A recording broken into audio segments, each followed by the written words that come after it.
지금부터는 김건희 씨와 서울의 소리 기자 사이 어떤 대화가 오갔는지 주제별로 정리해 보겠습니다. 먼저 김 씨의 정치적 입장이 대통령 후보의 배우자로서 적절한지입니다.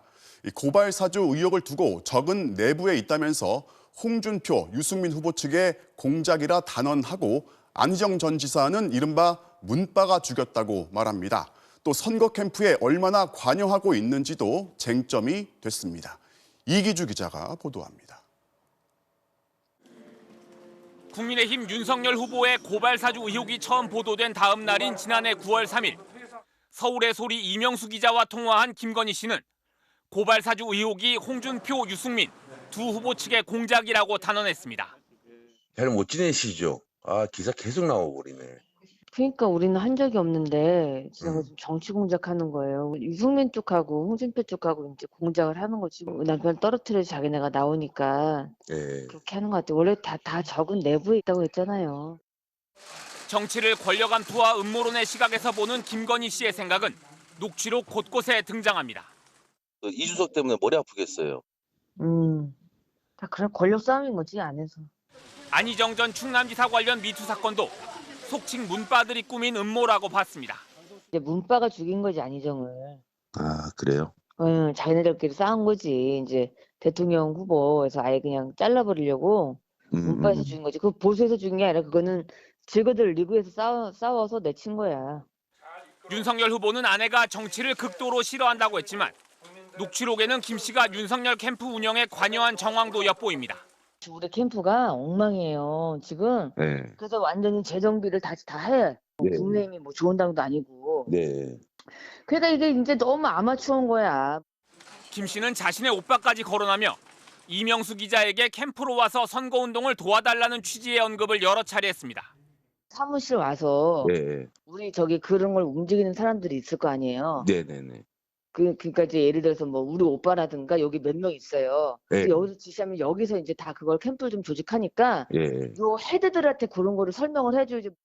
김 씨는 이 기자에게 일을 잘하면 1억 원도 줄 수 있다고 말했고 실제로 이 기자는 김 씨의 회사에서 30분간 캠프 운영 관련 특강을 한 뒤 105만 원을 받기도 했습니다. 이 같은 김건희 씨 녹취록이 공개되자 더불어민주당은 최순실 기시감이 든다. 최순실 시즌2 아니냐며 김 씨에 대해 이른바 비선실세 의혹을 제기했습니다. 국민의힘은 후보의 배우자가 조언자들에게 감사를 표하고 적극적으로 인사를 영입하는 것은 전혀 문제될 일이 아니라며 방어에 나섰습니다. MBC 뉴스 이기주입니다. 돈을 안 챙겨주니까 미투가 터지는 거다. 성폭력 피해를 고발하는 이른바 미투를 어떤 시각으로 바라보는지도 드러났습니다. 또 안희정 전 지사를 두고 불쌍하다고 두둔한 게 알려지면서 오늘 피해자 김지은 씨가 공식 사과를 요구했습니다. 이어서 김정인 기자입니다. 지난해 11월 15일 보수와 진보를 비교하던 김건희 씨가 불쑥 미투를 언급합니다. 보수들은 챙겨주는 건 확실하지. 그러니까 미투가 별로 안 터지잖아. 여기는. 미투 터지니까 다 돈 안 챙겨주니까 터지는 거 아니야. 돈만 주면 성폭력도 무마될 수 있다는 미투 폄훼에 이어 여성을 깎아내리는 발언도 이어집니다. 보수는 돈 주고 해야지. 절대 그러면 안 돼. 나중에 화당해 화. 여자들이 무서워서. 아니 여자가 좋으면 한번 이렇게 손 만질 수도 있잖아. 아니 어디 연애나 하겠어 남자들? 급기야 성폭력 가해자인 안희정 전 지사가 불쌍하다며 두둔하기까지 했습니다. 아유, 그 사람이 살아가는 게 너무 삭막해. 나는 안희정이 불쌍하더만 솔직히. 나는 안희정 편이었거든. 나랑 우리 아저씨는 되게 안희정 편이야 지금도. 그러니까 나는 안희정이 좀 불쌍하다 생각한 거지. 지금도 불쌍하더라고. 성범죄를 옹호하는 녹취 내용과 달리 국민의힘은 김 씨가 권력형 성범죄를 비판하다 부적절한 말을 했다며 송구하다고 했습니다. 당내에선 사적 대화인데 큰 문제가 아니란 시각도 있습니다. 친한 관계에서 스스럼없이 얘기할 때는 농담 반 진담 반으로 저렇게 얘기하는 사람들이 또 상당수 많은 것도 솔직히 사실 아니에요? 부적절한 발언에 감싸기까지 이어지자 안 전 지사 성폭력 피해자인 김지은 씨부터 사과를 요구하고 나섰습니다. 김지은 씨는 성폭력 사건을 음모론과 비아냥으로 대하는 김건희 씨의 태도를 보았다며 생각 없이 내뱉은 말들이 2차 가해의 씨앗이 된다고 비판했습니다. 정치권에서도 성폭력 피해자를 조롱했다. 미투에 대한 왜곡된 인식이 충격적이란 비판들이 쏟아졌습니다. 대통령 후보와 배우자의 관점이 반인권적, 반사회적이라면 문제가 됩니다. 성찰하고 사과하는 것이 정도입니다. 여성계에서도 사적 대화 논란과는 별개로 김건희 씨의 미투 폄훼와 가해자 옹호 발언은 성폭력 피해자에 대한 끔찍한 2차 가해라는 비판이 나오고 있습니다. MBC 뉴스 김정인입니다. 김건희 씨는 자신이 영적인 사람이고 도사들하고 얘기하는 걸 좋아한다고 말했습니다. 무속과 역술을 정치에 개입시킨다는 논란이 진작부터 있어 왔는데 그렇게 볼만한 발언이 반복적으로 등장합니다. 이런 와중에 윤석열 후보 선대위에 무속인이 고문으로 활동 중이라는 의혹도 등장했습니다. 이어서 김민찬 기자입니다. 손바닥에 왕자를 새긴 채 세 차례나 경선 토론회에 참석했던 윤석열 후보. 윤 후보 배우에 천공 스승이란 역술인이 있다는 주장까지 제기되며 주술 논란은 확산됐습니다. 어떤 분이 이 유튜브가 재밌는 것들이 있다. 아니 우리 부인에게 얘기해 준 분이 있어요. 그래서 뭐 조금 본 적은 있지만 저도. 천공 스승과 관련해 김건희 씨는 이명수 기자와의 통화에서 너무 부풀려졌다고 반박했고 손바닥 왕자 역시 동네 할머니가 떨지 말라고 매일 써준 것이라고 해명했습니다.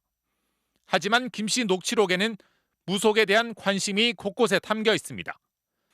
윤 후보와의 결혼 과정에 한 스님이 가교 역할을 했다면서 말이 스님이지 진짜 스님은 아니다. 혼자 돛 닦는 분이라고 설명했고 윤 후보도 영적인 끼가 있어 자신과 연결된 것이라고 했습니다. 이명수 기자의 관상을 꼼꼼히 봐주기도 했고 내가 신을 받거나 이런 건 전혀 아닌데 사실 내가 웬만한 사람도 잘 맞을 거야. 왜냐면 빛깔을 보고서 하는 거지 이게 생김 골 이게 생김을 보는 건 굉장히 하수들을 보는 거예요. 도사들과 얘기하는 걸 좋아한단 말도 했습니다. 시간에 내가 되게 영적인 사람이라 그런 시간에 난 차라리 책 읽고 차라리 그 도사들하고 같이 얘기하면서 삶은 무엇인가 이런 얘기를 하는 걸 좋아하지. 어려서. 오늘은 국민의힘 선대본부에 무속인이 고문으로 일한다는 보도까지 나왔습니다. 파문이 일자 국민의힘은 해당 인사는 무속인이 아니라며 몇 번 드나들었지만 선대본부 개입 여지는 전혀 없었다고 반박했고 윤 후보 역시 인사만 한 사이라고 말했습니다. 뭐 그분이 무속인 맞습니까? 소개받아서 인사를 한 적이 있는데 스님으로 저는 알고 있고. 홍준표 의원은 무속인 개입 의혹이 또 불거진 데 대해 최순실 사태처럼 흘러갈까 걱정스럽다고 밝혔습니다. 민주당은 충격적이라며 진상규명을 촉구했고 이재명 후보는 사실이 아닐 거라고 믿는다면서도 무속이 국정에 영향을 미치는 일이 절대 있어서는 안 된다고 말했습니다. MBC 뉴스 김민찬입니다. 자, 이번엔 광주 아파트 붕괴 사고 관련 소식 알아보겠습니다. 사고가 발생한 지 엿새 만인 오늘 정몽규 현대산업개발 회장이 사과했습니다. 회장직에서 물러나고 전면 재시공도 고려하겠다고 밝혔는데요. 하지만 이 회사에 대한 불신이 커지면서 브랜드 퇴출 움직임이 확산되고 있습니다. 먼저 고은상 기자가 전해드리겠습니다. 정몽규 현대산업개발 회장이 머리를 숙였습니다. 사고가 난 지 엿새 만입니다. 회장직에서 물러나겠다고 했습니다. 책임을 통감하며 저는 이 시간 이후 현대산업개발 회장직에서 물러나겠습니다. 정 회장은 안전 점검에서 문제가 있다고 나오면 완전히 철거하고 다시 시공하는 방안도 고려하겠다고 말했습니다. 또 분양받은 사람들의 계약 해지도 고려하겠다고 했습니다. 정 회장의 사과는 벌써 두 번째입니다. 작년 6월 9명이 사망하고 8명이 다친 학동 철거 사고 때도 재발 방지를 약속했습니다. 이러한 사고가 다시 발생하지 않도록 전사적으로 재발 방지 대책을 수립해 나가겠습니다. 하지만 반년 만에 또 대형 사고가 터졌습니다. 실종자 가족들은 분노했습니다. 현대산업개발 회장은 책임을 회피하고 물러날 게 아니라 실질적인 사태 해결을 총괄 책임지고 응당한 처벌을 받으라. 현대산업개발에 대한 불신은 커지고 있습니다. 재건축 아파트에 떠나라는 현수막이 내걸렸습니다. 계약을 해지하겠다는 단지, 아이파크 브랜드를 반납하겠다는 단지도 나왔습니다. 이런 살인 기업은 더 이상 존재 이유가 없습니다. 그래서 정부 당국에게 강력히 촉구합니다. 현대 산업개발 면허를 즉시 취소하십시오. 국토부 장관은 조사 결과 부실 시공이 드러나면 법이 정한 가장 강한 처벌이 주어져야 한다고 말했습니다. 건설산업기본법에 따르면 고의나 과실로 부실 시공한 경우 영업정지 또는 건설업 등록 말소까지 가능합니다. MBC 뉴스 고은상입니다. 회장직에서 물러나겠다고 밝힌 정몽규 회장은 오늘 오후 늦게 광주를 찾아서 실종자 가족들을 만났는데요. 현장을 바로 연결해서 자세한 상황 알아보겠습니다. 자, 김건희 기자, 사고가 난 지 일주일 만에 사고 현장을 찾았는데 지금 누구보다 힘든 시간을 보내고 있는 실종자 가족분들 항의가 많았을 것 같습니다. 그렇습니다. 사고 책임이 있는 현대산업개발의 최고 책임자가 사고가 난 지 무려 일주일이 지나서야 현장에 나타난 겁니다. 당연히 가족들, 울분을 쏟아내며 강하게 항의했습니다. 먼저 가족들과 정몽규 회장의 얘기를 들어보겠습니다. 지금 일주일이에요. 일주일. 가족들은 피가 말라요. 우리가 가족 데려가야 이 상황을 해결하실 거 아닙니까? 피해 보상을 다. 피해 보상이 중요한 게 아니라 인생이 다 절단나고 있습니다. 면담 현장에 취재진이 함께 들어가진 못했는데요. 천막 밖으로 들려나오는 가족들의 목소리에는 강한 울분과 안타까움이 묻어 있었습니다. 가족들은 정 회장이 퇴임한다고 해서 문제가 해결되는 게 아닌 만큼 최대한 빨리 할 수 있는 조치를 취해달라고 요구했는데요. 5분여 동안 이어진 가족들의 성토를 들으며 정 회장 측은 죄송하다며 연신 고개를 숙인 것으로 알려졌습니다. 가족 면담을 끝낸 정 회장은 소방당국의 브리핑 현장에도 나왔는데요. 이번에는 추가 붕괴 위험으로 영업이 중단된 인근 상가의 상인회와 예비 입주자들의 거센 항의를 받았습니다. 전체 1단지 구분하지 마시고 철거해서 재건축! 자, 현장 상황이 워낙 위험하고 그런 만큼 수색 작업도 계속 길어지고 있는데 실종자 5명을 찾았다는 소식은 아직까지 들리지 않고 있는 거죠? 네, 아직 뚜렷한 진전은 없습니다. 오늘 아침부터 소방당국은 실종자 1명이 발견됐던 지하 1층과 지상 1층의 잔해물을 모두 제거했습니다. 숨진 60대 노동자가 발견됐던 곳이라 혹시나 같이 작업했던 노동자가 있지 않을까 기대했지만 좋은 소식은 들려오지 않았습니다. 소방당국은 이어 상층 부인 22층과 26층에서 28층에도 인명구조견 8마리를 투입해 탐색에 나섰지만 역시 성과는 없었습니다. 공사 현장에 기울어진 채로 있는 기존의 타워 크레인은 매우 위험한 상태라는 진단이 나왔습니다. 오늘 오전 열린 건축구조 전문가 회의에서 나온 결론인데요. 해체뿐만 아니라 작업하는 노동자들의 안전도 함께 고려해야 한다는 지적도 있었습니다. 문제의 크레인을 해체할 1,200톤 규모의 대형 크레인의 조립은 마무리됐습니다. 앞으로 이틀 동안 기존 크레인을 와이어 등으로 보강하는 작업을 진행하고 금요일쯤 해체 작업을 마친다는 계획입니다. 경찰은 오늘 사고 현장에 콘크리트를 납품한 10개 업체에 대해 압수수색을 진행했습니다. 또 현대산업개발 현장 소장 외에도 현대산업개발 공사부장 등 5명, 하도급 업체 현장 소장 1명, 감리 3명 등 9명이 업무상 과실치사와 건축법 위반 혐의 등으로 경찰에 입건됐습니다. 지금까지 광주 아파트 붕괴 사고 현장에서 MBC 뉴스 김건희입니다.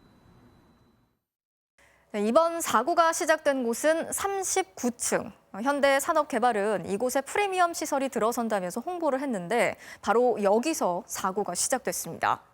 스카이 라운지 같은 시설을 만들기 위해서는 다른 층보다 하중이 커질 수밖에 없고 그런 만큼 더 철저한 관리가 필요했지만 실제로는 그렇지 못했는데요. 전문가들은 홍보에만 열을 올리고 안전은 뒷전이었다고 지적하고 있습니다.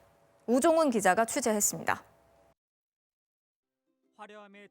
지난 2019년 5월 현대산업개발이 아파트 분양 홍보를 위해 올린 영상입니다. 도심에 위치한 초고층 아파트, 특히 가장 높은 39층에 게스트하우스와 스카이 라운지가 마련된다고 강조합니다. 화정 아이파크는 광주의 정점을 찍는다는 컨셉에 맞춰 게스트하우스와 스카이 라운지가 단지 내부에 설치된다고 하니 그런데 이번 사고는 이 39층 바닥층에 콘크리트를 붓는 과정에서 시작됐습니다. 사고 직전 영상을 보면 가운데 무릎 높이의 차단벽이 설치돼 있습니다. 왼쪽의 높은 쪽 위로는 게스트하우스와 스카이라운지가 아래쪽에는 화단이 설치될 예정이었습니다. 건설노조 등이 공개한 설계도면을 보면 스카이라운지 등이 설치될 39층 바닥은 다른 곳보다 콘크리트 두께가 10cm 두껍게 설계됐습니다. 다른 층보다 층고가 75cm나 높고 많은 사람들의 공용 공간이었기 때문에 더 많은 콘크리트를 부어 튼튼하게 지어야 했기 때문입니다. 동바리를 더 오랫동안 존치시켜야 되고 그 추가 하중이라든가 변경된 하중들에 대해서 제대로 정리를 해줘야 되는데 또 스카이라운지가 위치한 곳은 화단 쪽보다 50cm가량 높습니다. 바로 아래 각종 설비와 배관이 들어갈 예정이어서 높이 차이가 있었던 겁니다. 이런 경우 높은 쪽의 하중이 아래쪽으로 작용하고 다 굳지 않은 콘크리트가 낮은 쪽으로 흘러내릴 수도 있습니다. 실제로 사고 10분 전에 촬영된 영상을 보면 높은 쪽에 모서리 부근 거푸집이 소리를 내며 부서졌고 콘크리트가 아래쪽으로 빨려 내려가는 모습이 선명히 찍혔습니다. 이런 부위 같은 경우에는 가장 취약하거든요. 이 경계부 쪽이 툭 하고 꺼지면서 옆에 있던 350cm의 그 콘크리트가 그 꺼졌던 부위로 아마 집중이 됐을 가능성이 있어요.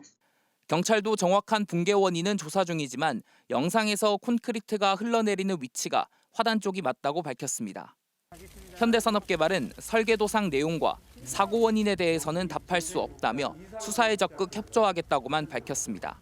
MBC 뉴스 우종훈입니다. 서울은 해제되고 서울이 아닌 지역은 적용되고 형평성 논란이 불거졌던 백화점과 대형마트의 방역 패스가 내일부터 전국 모든 지역에서 해제될 예정입니다. 하지만 청소년들이 많이 이용하는 시설에 대해서는 예정대로 오는 3월부터 방역 패스를 적용하기로 했습니다. 김하영 기자가 자세히 설명해 드리겠습니다. 오늘 오후 경기도 김포의 한 대형마트. 출입구에 방역 패스 인증 안내문이 붙어 있고 손님들이 네 줄로 서서 입장을 기다립니다. 방역 패스 QR코드 미리 준비해 주세요. 하지만 내일부터는 서울이 아닌 지역의 대형마트와 백화점에서도 방역 패스 제도가 중단됩니다. 기존에 이제 방역 패스를 진행했던 인력들은 다른 부서로 배치 진행돼서 근무 예정입니다. 서울 대형마트와 백화점만 방역 패스를 중단시킨 법원의 결정이 혼란을 불러오자 정부가 전국 모든 지역으로 중단을 확대했기 때문입니다. 이에 따라 내일부터 대형마트와 백화점을 비롯해 학원과 독서실, 도서관, 영화관 등 6종류의 시설들에 대해 방역 패스 적용이 해제됩니다. 정부는 코로나 유행 규모가 감소한 만큼 위험도가 낮은 시설은 방역 패스를 완화해 국민의 수용성을 높이기로 했다고 밝혔습니다. 정부는 마스크 상시 착용이 가능하고 침방울 배출 활동이 적은 시설에 대한 방역 패스를 해제할 계획입니다. 정부는 오는 3월 시행 예정인 청소년 방역 패스는 계속 유지하겠다는 입장을 분명히 했습니다. 18세 이하 확진자 비중이 전체 확진자의 25% 이상을 차지하고 있어 방역 패스가 필요하다는 겁니다. 오미크론이 유행할 때 이들 청소년층을 중심으로 감염이 크게 확산될 가능성이 있다라고 보고 있는 중입니다. 정부는 3월부터 청소년들이 많이 이용하는 PC방이나 노래 연습장, 식당과 카페 등에 대해 예정대로 방역 패스를 적용할 계획입니다. 정부는 학습시설을 방역 패스 대상에서 뺀 만큼 법원이 본안 소송에서 청소년 방역 패스를 허용해 줄 걸로 기대하고 있습니다. MBC 뉴스 김하영입니다. 자, 오늘부터 3주 동안 다시 6명까지 모이는 게 가능해졌죠. 방역 조치는 일부 완화가 됐지만 다가오는 오미크론 대유행이 걱정인데요. 비수도권 확진자 수도 계속해서 증가하고 있습니다. 박진주 기자가 전해드리겠습니다. 점심시간 서울 서대문구의 한 식당. 손님들로 꽉 차 빈자리를 찾기 어렵습니다. 오늘부터 6명이 함께 밥을 먹을 수 있게 되면서 더 붐비는 모습입니다. 오늘은 6명. 사람들 만날 수 있는 인원이 더 늘어나니까 좀 더 편하게 식사 같이 할 수 있어서 좋은 것 같아요. 사적으로 모일 수 있는 인원이 6명까지로 늘어나는 건 다음 달 6일까지 3주 동안입니다. 다만 식당과 카페 등은 오후 9시까지, PC방과 학원 등은 오후 10시까지만 영업할 수 있습니다. 신규 확진자는 3,000명대, 위중증 환자도 500명대로 떨어지면서 방역 지표들도 호전되고 있습니다. 그러나 정부는 오미크론 변이로 인해 재확산이 불가피하다고 밝혔습니다. 지난 한 주간 국내 오미크론 변이 감염자는 2,679명으로 한 주 전보다 2.6배 급증했습니다. 또 오미크론 변이 검출률도 지난주엔 26.7%로 1%대였던 3주 전에 비해 급상승하며 이번 주말 우세종이 될 걸로 예상됩니다. 비수도권 확진자가 증가세를 보이는 점도 우려됩니다. 최근 1주간 수도권의 확진자는 직전주에 비해 2.5% 줄었지만 비수도권은 7.9%나 늘었습니다. 정부는 오미크론 변이의 확산과 관련된 건지 조사 중입니다. 호남, 경북, 강원권에서 지역사회 확산 양상을 보이고 있고 집단 사례를 통한 N차 전파 역시 지속될 위험이 있습니다. 이에 따라 정부는 비수도권의 위험도를 낮음에서 중간으로 한 단계 올렸습니다. 전국의 위험도는 중간으로 유지했습니다. 코로나19 먹는 치료제인 화이자의 팍스로비드는 어제까지 사흘 동안 39명에게 투약됐습니다. 방역당국은 처방 후 환자 상태가 호전되고 있으며 위중증으로 악화된 사례는 없고 부작용 신고도 없었다고 밝혔습니다. MBC 뉴스 박진주입니다. 네, 조금 전까지 서울을 포함한 중부지방에 거센 눈발이 날렸습니다. 고생스러운 퇴근길이 예상되는데요. 내일 아침 출근길은 강력한 한파가 닥친다고 합니다. 서울 시내 연결해서 날씨 알아보겠습니다. 최아리 캐스터. 네, 하필이면 퇴근 시간대 서울은 눈발이 거세게 휘날렸습니다. 지금은 보시다시피 눈이 잠잠해졌는데요. 도로가 금세 하얗게 변했습니다. 얇은 눈구름대가 경기 북부에서 빠르게 남동진하면서 지금은 경기 남동부 등 남부 내륙 곳곳에 약하게 영향을 주고 있는데요. 서울은 눈이 오후 2시 무렵부터 5시간가량 동안 오다 그치기를 반복했습니다. 현재까지 서울 강서구에는 1.1cm의 눈이 쌓였고 경기도 포천과 경북 문경에 2.7cm, 천안에 2cm 안팎의 적설량을 기록했습니다. 양이 많지는 않아도 날이 춥기 때문에 도로에 살얼음이 끼는 곳이 많겠는데요. 내일 아침 출근길 조심히 이동을 하셔야겠습니다. 눈구름 뒤로는 강한 한기가 지속적으로 밀려오고 있습니다. 내일 아침은 오늘보다 더 춥겠는데요. 중부지방과 일부 남부 내륙에 다시 한파특보가 발효된 가운데 예상되는 최저 기온보다 체감 온도가 5도가량 더 낮겠습니다. 서울의 최저 기온은 영하 10도, 체감 온도는 영하 14도까지 떨어지겠고 대관령을 비롯한 내륙 산지는 영하 20도 안팎을 보이겠습니다. 이번 추위는 주 후반까지 계속되다가 주말이 돼서야 점차 평년 기온을 회복하겠습니다. 건강관리 잘 해주시기 바랍니다. 지금까지 날씨 전해드렸습니다. 민주당 이재명 후보는 오늘 직군별 공약을 내세우면서 정책 행보를 이어갔습니다. 간호사에겐 간호법 제정을, 병사들에겐 휴대전화 반값 요금을 공약한 건데요. 윤석열 후보와는 결국 박빙승부가 될 거라고 예상했습니다. 이학수 기자입니다. 이재명 후보를 만난 청년 간호사들은 생리 현상도 제대로 해결 못할 정도라며 만성적인 인력 부족 실태를 토로했습니다. 열악한 처우는 물론 24시간 교대 근무에 따른 건강 위협도 문제점으로 꼽았습니다. 간호사당 이제 배치되는 환자 수가 좀 많다 보니까 식사를 좀 많이 거르게 되거나 또 퇴근을 제 시간에 하지 못하는. 이 후보는 간호사들이 정말 중요한 역할을 하고 있지만 항상 소외감을 느끼고 있다며 간호법 제정 추진을 약속했습니다. 보수 수준도 문제고 또 안정성도 문제고 제도화가 좀 꼭 필요하겠다. 간호사법 만들자고 하는 것 같은데 저는 뭐 거의 전적으로 공감하고. 국회에 계류된 간호법 제정안은 간호사의 역할과 위상을 법적으로 규정하고 처우 개선과 인력 수급 방안 등을 담고 있는데 여당도 대선 전 처리에 힘을 실었습니다. 이 후보는 또 병사 반값 통신료 공약을 제시하며 이대남 표심도 겨냥했습니다. 법령으로 요금 감면 비율을 50%까지 높이고 그에 따른 비용 일부는 정부가 대겠다며 병사 요금을 최소 월 17,000원까지 낮추겠다고 공약했습니다. 이 후보는 최근 다시 혼전 구도로 돌아선 여론조사 흐름을 두고는 일희일비하지 말자고 하고 있다며 비전 제시에 주력하겠다고 밝혔습니다. 정말 박빙의 승부가 될 것이다. 이 나라의 미래를 실제로 책임질 역량이 있는 사람이 누구인가를 우리 국민들께서 선택하시게 될 것이라고. 이 후보는 내일도 일자리 공약을 발표하고 중견기업인, 소상공인들을 잇따라 만나는 등 경제 행보를 예고했습니다. MBC 뉴스 이학수입니다. 윤석열, 안철수 두 후보는 오늘 두 차례나 공식 행사에서 만났습니다. 여전히 단일화가 관심이지만 별 대화는 없었습니다. 다시 선거운동을 시작한 정의당 심상정 후보는 마지막 소임을 다짐했습니다. 신수아 기자가 보도합니다. 북한이 단거리 탄도미사일로 추정되는 발사체 2발을 발사하자 국민의힘 윤석열 후보는 선제 타격과 미사일 방어, 대량 응징 보복으로 이어지는 이른바 3축 능력을 강화하겠다며 강경한 대북 정책 노선을 재차 강조했습니다. 동시에 북한이 또 미사일을 발사했는데 대통령은 해외 순방 중이라고 비난하는 취지의 AI 동영상도 올렸습니다.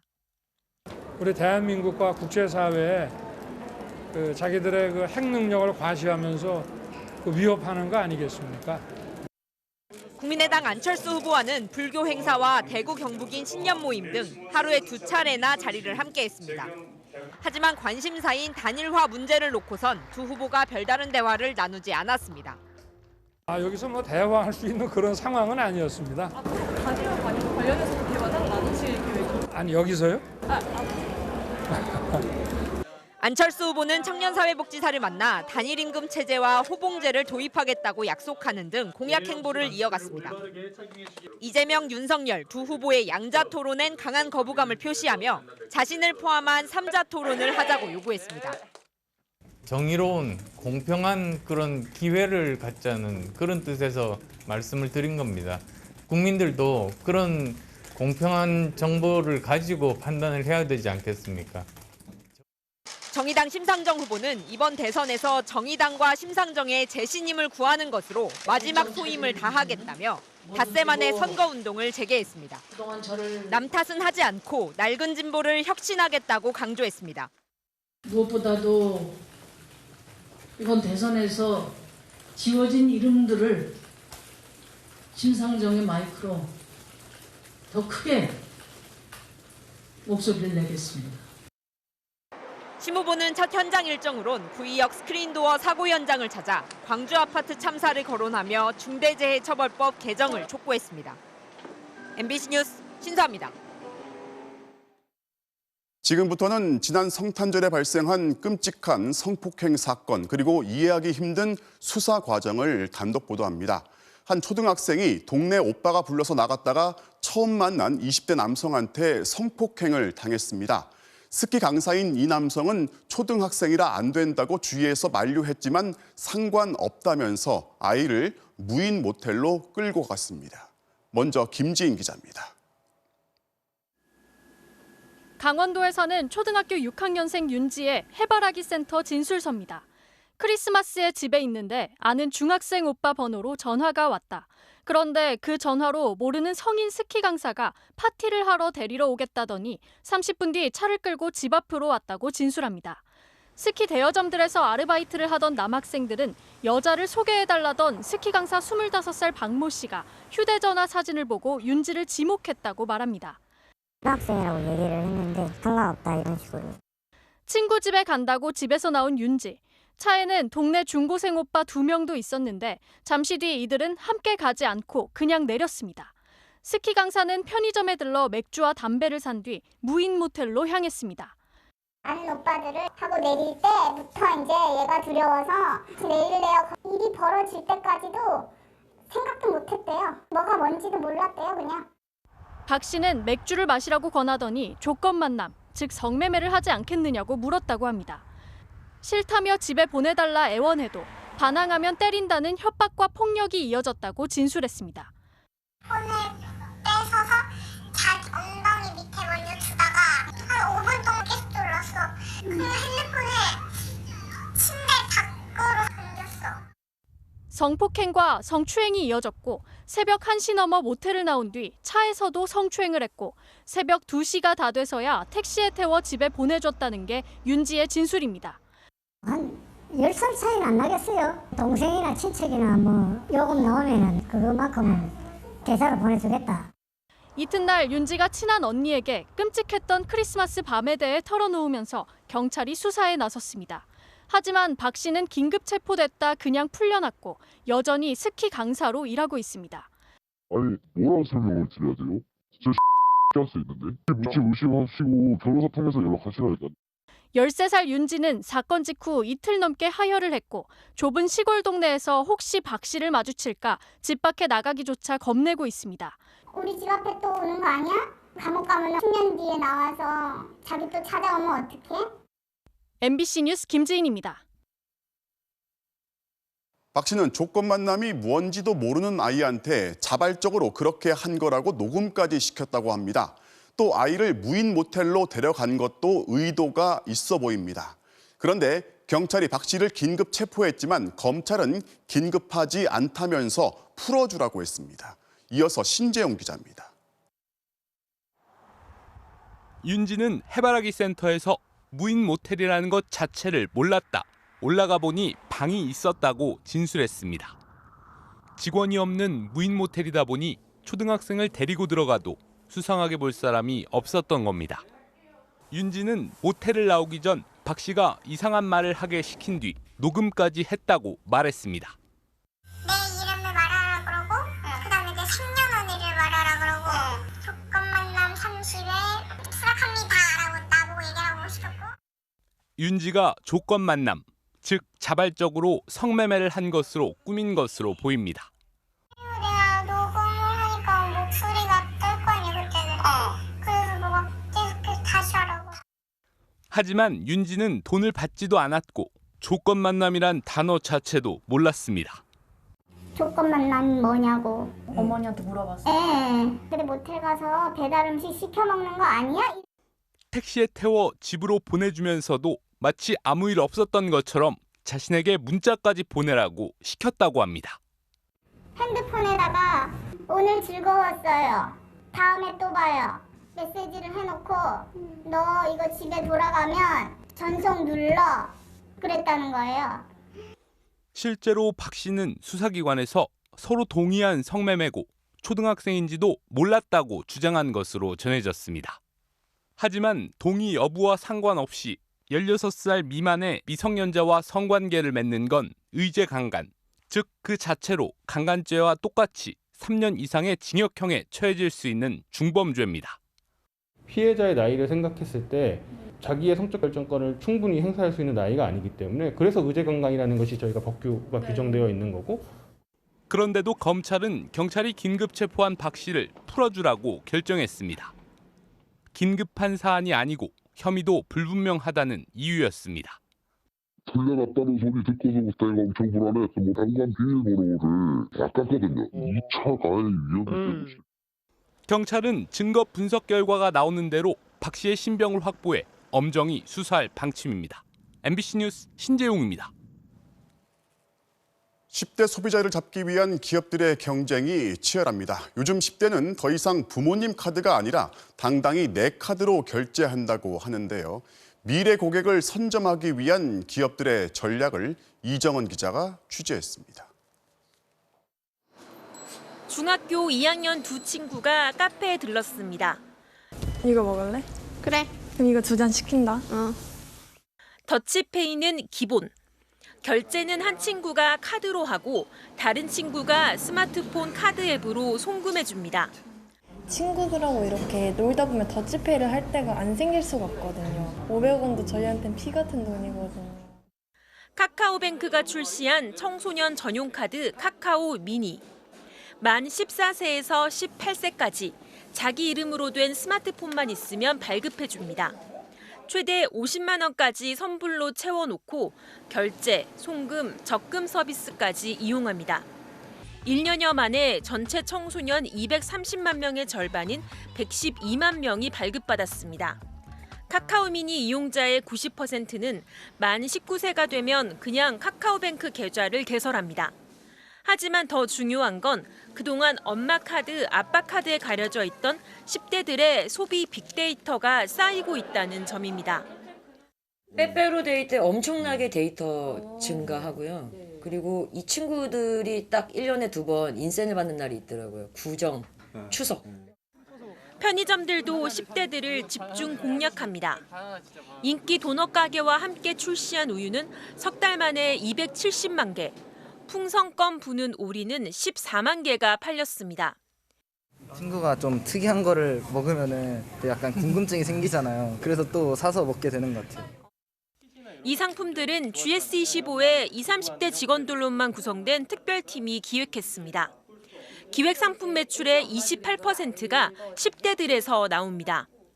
가성비 있는 1,000원에서 2,000원대 이하의 상품들을 좀 Z세대 같은 경우는 재미, 놀이, 이런 부분들에 더 관심을 기울이고 편의점 CU는 아예 10대들의 가상공간 놀이터인 메타버스 안에 점포를 3개나 냈습니다. 10대들의 아바타는 이 안에서도 바나나 우유를 사 먹습니다. 당장은 아니지만 10대 소비자들은 몇 년만 기다리면 주요 고객층이 됩니다. 자산 증여로 일찍부터 구매력이 있는 10대와 20대들이 늘어난 것도 기업들이 이들을 주목하는 이유입니다. MBC 뉴스 이정은입니다. 현대차 디자이너 이찬희 씨의 죽음, 그리고 과로 자살 문제를 지난주에 집중적으로 보도해 드렸는데요. 조금 전 현대자동차 남양연구소에서 고인을 추모하고 회사의 책임을 묻는 촛불 집회가 열렸습니다. 생산직이 아닌 사무연구직들의 단체 행동은 사상 처음인데요. 차주혁 기자가 취재했습니다. 오늘 저녁 6시 반 현대차 남양연구소. 연구소 정문으로 사람들이 걸어 나옵니다. 얼굴은 가면으로 가렸고 손에는 LED 촛불을 들었습니다. 남양연구소에서 일하던 고 이찬희 디자인센터 책임연구원의 동료들입니다. 우리의 동료를 추모하는 마음으로 잠시 묵념하시겠습니다. 묵념. 찬이야, 늦게 와서 미안하다. 제대로 추모해주지 못해 미안하다. 그랬지만 이제 하늘나라에서 행복하게 바란다. 고 이찬희 씨는 2020년 9월 스스로 목숨을 끊었습니다. 자기가 참여했던 4세대 투싼 신차 발표를 8일 앞둔 날이었습니다. 회사는 개인적 사유라며 동료들의 공식 추도문도 막았지만 동료들의 증언은 달랐습니다. 그는 장시간 노동과 과도한 업무 압박, 그리고 직장 내 괴롭힘에 시달리고 있었습니다. 입냄새가 난다느니 좀 제대로 공부를 해라. 후임자 앞에 세워놓고 중간자 사람들을 모멸감을 줌으로 인해서 가스라이팅, 제가 찬이 죽고 나서 가스라이팅이라는 단어를 처음 알았거든요. 그런 식으로 이제 사람들을 대우를 한 거죠. 동료들이 그의 죽음을 추모하기까지 1년 4개월이 걸렸습니다. 그들은 회사에 책임을 물었습니다. 저희들은 1년 넘게 무엇을 했는지 내심 가슴이 찢어집니다. 진정한 현대자동차의 앞날이 밝기를 원한다면 책임자는 고 이찬희 책임연구원에게 저와 같이 무릎 꿇고 사죄를 청합니다. 현대차 생산직이 아닌 사무연구직의 단체 행동은 창사 이후 처음입니다. 너무 무서워서 혹은 두려워서 나서지 못했는데 이렇게 좀 참여할 수 있는 자리를 추모라는 이런 형식을 통해서 만들어 주셔가지고 개인적으로 감사하다는 말씀을 좀 드리고 싶습니다. 생산직 중심인 현대차 노동조합도 성명을 내고 일반 연구직에 대한 전근대적 사고방식을 비판하며 책임자 처벌을 요구했습니다. 현대차 울산공장, 양재동 본사, 의왕연구소 등 각 사업장에서도 추모의 메시지가 이어졌고 이찬희 씨의 죽음을 알린 MBC 보도는 조회수 900만을 넘어섰습니다. MBC 뉴스 차주혁입니다. 34년 동안 가난한 이웃들에게 무료 급식을 제공해온 밥퍼 나눔 운동이 중단될 위기에 처했습니다. 서울시가 CU지에 불법으로 건물을 증축하고 있다면서 최일도 목사를 고발한 건데요. 최 목사는 억지 트집이라면서 강하게 반발하고 있습니다. 정혜인 기자가 취재했습니다. 영하의 추운 날씨. 굴다리 밑으로 긴 줄이 늘어섰습니다. 하얀 김이 피어오르는 밥을 담고 시금치와 두부조림, 된장국을 챙기는 손길이 분주해집니다. 맛있게 드세요. 서울 답심리 쌍굴의 밥퍼 무료급식소. 1시간 반 만에 500명이 따뜻한 한 끼를 받아갔습니다. 없는 사람들이 필요하죠. 나이 먹은 사람들, 어르신들이 계시가니까 좀 필요한 거죠. 오랫동안 기다리셨습니다. 진지 맛있게 드세요. 지난 1988년 최일도 목사가 빈민들에게 라면을 끓여주며 시작된 무료 급식 사업. 한자리에서 묵묵히 밥을 푸는 최 목사에게 밥퍼 목사라는 별칭이 붙었습니다. 서울시도 2009년 시 소유 땅에 가건물을 지어주고 사업을 지원해왔습니다. 그런데 돌연 서울시가 최 목사를 불법 증축 혐의로 경찰에 고발했습니다. 작년 6월 고독사 방지 등 사업을 확대하고 수용 인원을 늘리기 위해 기존 가건물 양옆으로 건물을 늘리는 공사를 시작했는데 이게 불법이란 겁니다. 특히 인근 1000세대 넘는 아파트 입주를 앞두고 노숙자가 모이는 혐오시설을 없애달라는 민원이 쇄도한 것으로 전해졌습니다. 5천만 원에서 1억까지는 차이가 나겠죠. 없어질 거라고 하는 희망을 갖는데 점점 더 지금 커지는 거잖아요, 저게. 항의의 표시로 열흘간 단식 기도를 마친 최 목사는 서울시가 트집을 잡고 있다고 반발했습니다.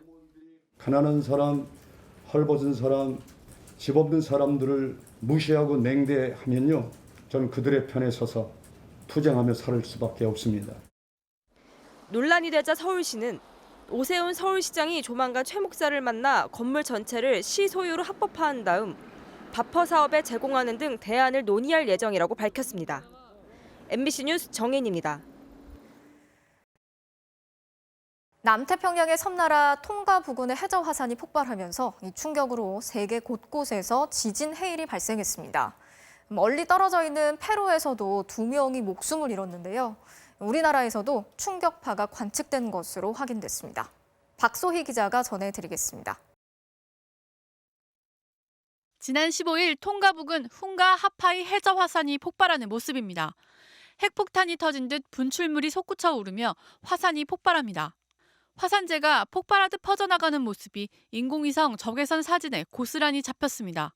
상공 20km, 반경 260km까지 화산재와 가스 등으로 뒤덮였고 1.2m 높이의 쓰나미, 지진 해일이 발생했습니다.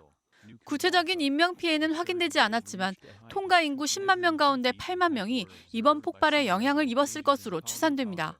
According to what we have, it's minimal damages and no death yet. 현재 통가 상공은 화산재로 뒤덮여 있지만 인근 국가인 호주와 뉴질랜드는 정찰기를 띄워 통가의 피해 규모를 파악해 구호 물자를 전달하기 위해 노력 중입니다. We are, of course, preparing for the C-130 to also depart today in order to make drops of provisions to Tonga, regardless of what the airport situation is looking like. 바다 한복판 화산 폭발의 여파는 태평양과 면한 대부분 국가들을 강타했습니다. 1000km 넘게 떨어진 페루 태평양 연안에선 쓰나미가 몰려와 2명이 익사했습니다. 페루의 북부에 한 15개 항구가 폐쇄됐습니다. 호주, 뉴질랜드, 일본, 미국 등에는 어제 하루 동안 쓰나미 경보가 발령됐습니다. 우리나라에도 영향을 미쳤습니다. 폭발로 통가 주변의 기압이 급상승했는데 폭발 7시간여 뒤인 15일 밤 9시 6분 부산에 이어 서울에서도 9시 24분에 기압이 급상승하며 충격파가 전해진 겁니다. 이 영향으로 어제 새벽엔 제주도 남쪽 해수면도 10에서 15cm 정도 상승했습니다. 통가 화산의 추가 분화는 아직 없지만 이번 폭발 규모로 볼 때 화산 상태가 불안정해 화산 폭발이 몇 주 또는 몇 달 동안 지속될 수 있다는 분석도 나오고 있습니다. MBC 뉴스 박수입니다. 사상 처음으로 국보 2점이 경매 시작이 나왔는데 경매 시작가가 수십억 원에 달할 것으로 예상이 되고 있고 보유 조건도 까다롭습니다. 과연 누가 낙찰을 받을지 관심이 쏠리고 있습니다. 전동혁 기자가 전해드리겠습니다. 화려한 무늬의 광배를 배경으로 본존 불상이 서 있고 양옆에 협시 보살상이 놓인 금동 개미명 3존 불입상. 고구려 시대에 만들어진 걸로 추정되는 이 국보는 뒷면에 개미년 11월 돌아가신 아버지를 위해 만들었다는 글귀가 새겨져 가치를 더합니다. 불상의 양식으로 보면 563으로 충분히 봐도 좋다. 절대 연도를 알려주기 때문에 너무 중요한 거예요. 또 다른 국보인 금동 3존 불감. 소형 불전인 감과 그 안에 들어가는 3존불로 구성됐습니다. 세밀하게 표현된 감의 지붕에서 고려시대 목조 건축 양식이 엿보입니다. 간송미술관은 재정 압박을 이유로 소장하고 있던 두 국보를 국내 경매 시장에 내놨습니다. 국보가 경매에 나온 건 사상 처음입니다. 경매 회사가 추정한 두 국보의 낙찰가는 3존 불입상이 32억에서 45억 원, 3존 불감이 28억에서 40억 원. 낙찰이 되면 문화재 최고가를 경신할 가능성이 큽니다. 국보를 소유하게 되면 문화재보호법에 따라 보관 장소를 옮길 때마다 신고를 해야 하고 해외에 무단으로 반출하거나 판매하면 5년 이상의 징역형을 받게 됩니다. 이 때문에 전문가들은 개인이나 민간 법인이 높은 가격과 보관의 어려움을 감수하고 국보를 소유할 가능성은 상대적으로 낮을 걸로 전망했습니다.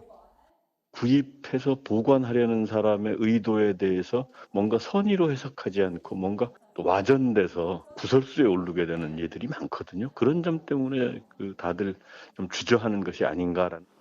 국립중앙박물관이 경매 참여를 검토 중이지만 1년 예산이 39억 원에 불과해 아직은 조심스런 입장입니다. 국보 2점의 소유권이 누구에게 갈지는 오는 27일 본 경매에서 결정될 예정입니다. MBC 뉴스 전동혁입니다. 지난해 한 경찰 간부가 만취 상태에서 차를 몰다가 추돌 사고를 내서 정직 3개월의 중징계를 받았습니다. 그런데 알고 보니까 단순 음주 사고가 아니라 뺑소니 사고였던 것으로 확인됐는데요. 피해자 측은 경찰관들한테 압박을 받아서 사실대로 말할 수 없었다고 주장하고 있습니다. 김서현 기자가 취재했습니다. 지난해 8월 27일 6차로 사거리에서 신호대기하던 승용차를 뒤따라오던 회색 승합차가 들이받습니다.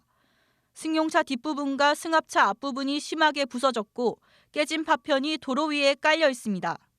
가해 운전자는 경북경찰청 소속 A경정으로 사고 당시 면허 취소 수준을 넘은 만취 상태였습니다.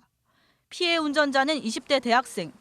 견인차를 몰던 피해자 아버지는 경찰보다 먼저 현장으로 달려왔고 가해 운전자가 공무원인 걸 알고 무심결에 일단 숨겨줬습니다. 눈을 못 뜨실 정도로 술을 취했습니다. 진짜 공무원증을 차고 계시더라고요. 공무원 음주 걸리면 뭐 이래저래한 혜택이 다 뭐 날아간다는 얘기도 있어갖고 건물 뒤편에 숨어 계시라. 그런데 출동한 경찰이 수습하는 사이 A경정은 그대로 달아났고 피해자 아버지는 A경정을 쫓아가 붙잡은 뒤 뺑소니 혐의로 경찰에 정식 신고했습니다. 하지만 이 사건은 단순 음주운전 사고로 처리됐습니다. 피해자 측은 경찰의 압박에 뺑소니라고 사실대로 말할 수 없었다고 주장했습니다. 좀 전에 그 현장에 출동했던 경찰관이라고요. 좀 전에 그 가해자분 나중에 알면 다 나가게 되는 사람인데 좀 잘해줘요. 좀 합의 같은 거 좀 잘해줘요. 부탁할게요. 또 견인차를 모는 같은 업계 지인으로부터도 연락을 받았습니다. 합의 부분은 좀 잘해줘라. 다 니한테 나중에 다 크게 돌아올 거다. 관장이 전화 왔는데 관장 위선쯤 된다. 지인에게 연락했던 경찰관은 피해자 아버지와의 통화에서도 부탁한 사실을 인정했습니다. 내 전화했어요. 내가 부탁해야 될 게 그건 내가 잘못한 것이 내가 책임지면 되니다. 하지만 취재진에게는 청탁한 사실이 없다고 주장했습니다.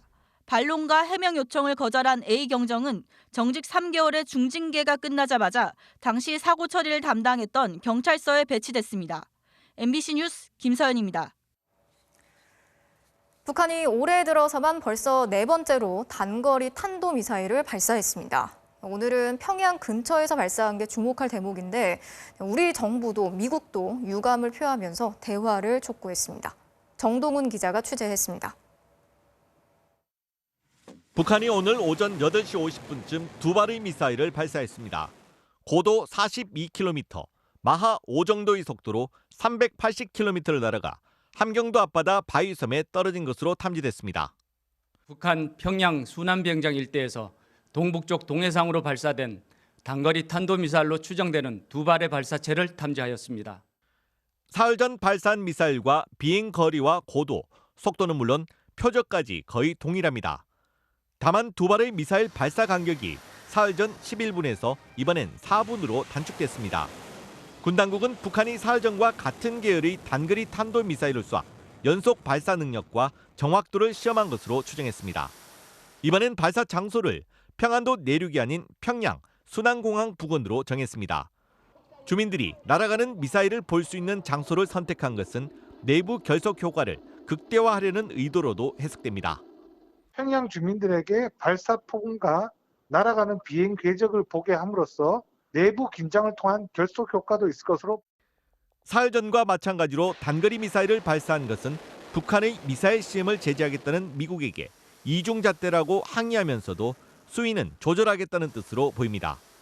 유엔 안보리도 단거리 미사일 발사에 대해선 그동안 별다른 제재를 하지 않았습니다. 미국의 새로운 대북 제재에 대한 맞대응을 하면서 이중잣대 철폐와 그 적대정책 철회를 촉구하는 대남 대미 압박의 메시지가. 우리 정부는 미사일 발사가 아닌 대화를 선택하라고 했고 미국은 미사일 발사를 규탄한다면서도 대화를 촉구한다는 기존 입장을 반복했습니다. 중국은 한반도 정세가 오늘에 이른 데에는 이유가 있다면서 주변 당사국이 한반도 문제의 해결을 위해 함께 힘쓰기 바란다고 말했습니다. MBC 뉴스 정동훈입니다. 중동을 순방 중인 문재인 대통령이 두바이의 한국 상품 전시회 등을 찾아서 부산 엑스포 유치를 위한 막판 홍보에 주력했습니다. 최대 규모의 무기 수출 계약이 체결된 데 이어서 사우디아라비아, 이집트에서도 무기 수출 계약이 논의 중인 것으로 전해졌습니다. 현지에서 엄지인 기자가 전해왔습니다. 2년 반 만에 중동에서 열린 한국 상품 전시회를 찾은 문재인 대통령. 추락 사고가 나면 자동으로 부풀어 오르는 안전조끼를 구석구석 꼼꼼히 살핍니다. 환자 사망 시간 동안 해마다 줄어들고는 있는데 그 가운데 건설 현장에 추락 사고가 늘지 않고 있습니다. 전시회장 내 부산 홍보관에선 외국 청년들로 꾸려진 해외 서포터즈를 만나 격려를 아끼지 않았습니다. 한국 주간에 맞추어 두바이를 방문한 문 대통령은 마지막 날 일정으로 우리 기업의 현지 진출과 부산 엑스포 유치를 지원하는 데 힘을 쏟았습니다. 남은 기간 동안 한국을 최대한 이렇게 알리고 또 반드시 2030 부산 엑스포 유치할 수 있도록 함께 힘을 모아주시기 바랍니다. 중동 순방을 계기로 국산 무기 수출은 더 속도를 냈습니다. 북한 탄도미사일 요격용으로 개발한 천궁2가 단일 무기 사상 최대인 4조 1천억 원대 규모로 아랍에미리트 연합에 배치되는 데 이어 이집트와는 K9 자주포 계약이 추진되고 있습니다. 미중 갈등 속 수입 다변화를 모색 중인 중동 국가들을 겨냥한 기술 협력과 정부 지원이 성과를 거둔 것으로 청와대는 평가했습니다. 올해 방산 수출액이 지난해의 2배를 넘어설 거란 전망이 벌써부터 나오는 가운데 문 대통령은 세계 최대 무기 수입국인 사우디아라비아로 이동해 이동식 대공포인 비호복합 등의 수출을 협의할 예정입니다. 두바이에서 MBC 뉴스 엄지인입니다.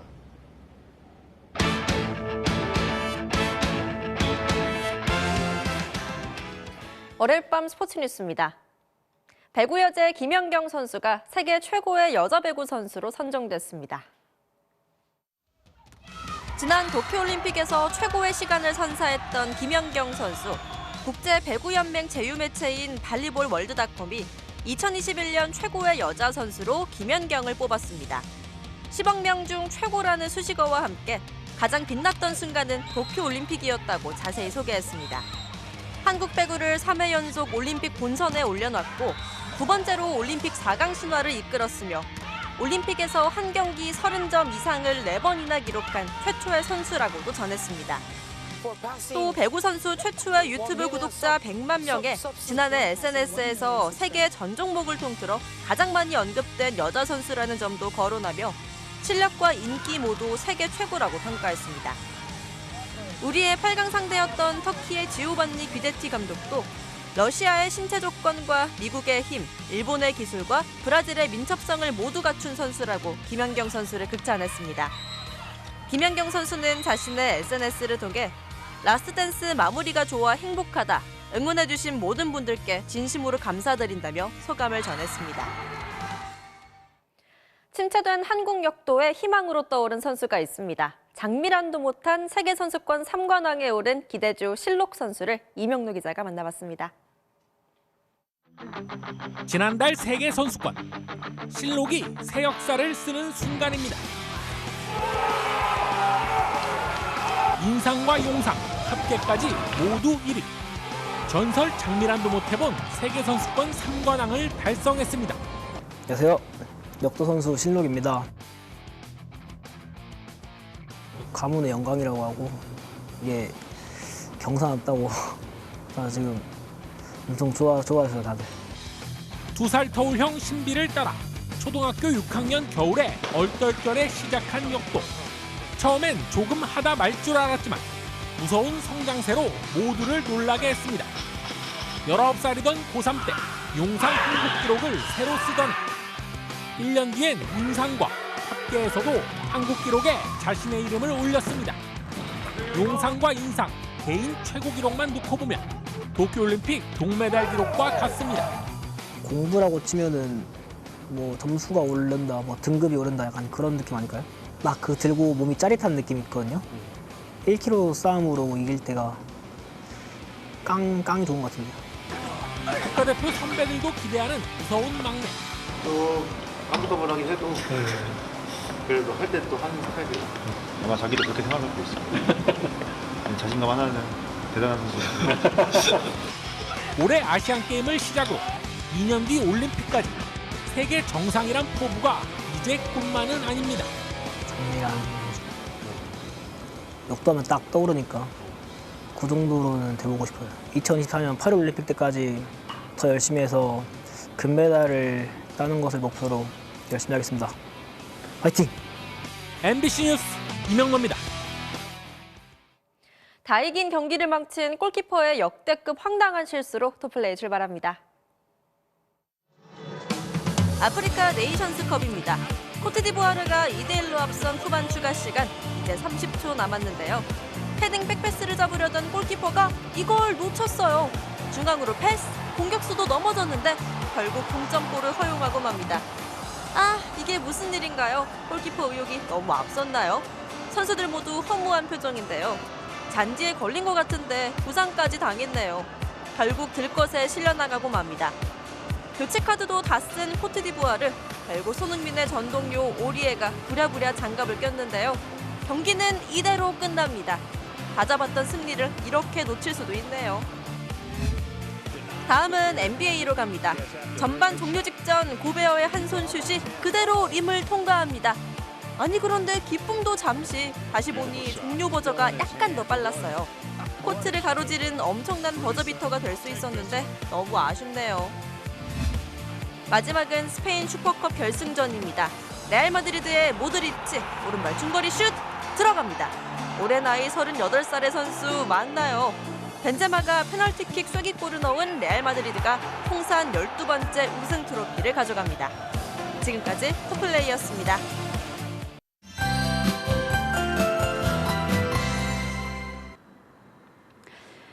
네, 오늘 퇴근길 눈도 오고 했는데 기간에 안전하게 하셨나요? 주말 새 주춤했던 강추위가 시작되자마자 눈이 오면서 도로가 금세 하얗게 변해버렸습니다. 현재 서울은 눈이 그쳤습니다. 레이더 모습을 보시면요. 현재는 눈구름대가 경기 북부에서 빠르게 남동진하면서 충청과 남부 내륙 곳곳에 약하게 영향을 주고 있는 모습입니다. 차가운 날씨에 눈까지 내리면서 벌써 도로가 얼어붙은 곳이 많은데요. 내일 출근길도 불편이 예상되는 만큼 조심히 이동을 하셔야겠습니다. 또 한파특보가 중부지방과 일부 남부 내륙에 다시 내려졌습니다. 내일 아침은 오늘보다 더 춥겠는데요. 예상되는 최저 기온보다 체감 온도가 5도가량 더 낮겠습니다. 서울의 최저 기온은 영하 10도, 체감 온도는 영하 14도까지 떨어지겠고요. 대관령을 비롯한 내륙 산지는 영하 20도 안팎을 보이겠습니다. 눈이 왔지만 대지를 적셔주는데 별 영향은 없습니다. 현재 수도권 등 동쪽 지방에 건조주의보가 계속되고 있고요. 내일은 하늘이 맑게 개겠습니다. 아침 최저 기온입니다. 서울 영하 10도, 춘천 영하 14도, 광주와 부산도 영하 5도까지 떨어지겠고요. 낮에도 서울은 영하 1도에 보이겠고 광주 등 남부지방도 대부분 5도를 밑돌겠습니다. 영하 10도 안팎의 강추위는 주 후반까지 이어지겠습니다. 주말쯤 평년 기온을 회복하겠는데요. 이번 주 내내 단단히 차려입고 나와주시기 바랍니다. 지금까지 날씨였습니다. 1월 17일 월요일에 보내드린 뉴스데스크 마치겠습니다. 편안한 밤 보내시고요. 내일 출근길 따뜻하게 챙겨 입고 나가시길 바랍니다. 오늘도 함께해 주신 여러분 고맙습니다.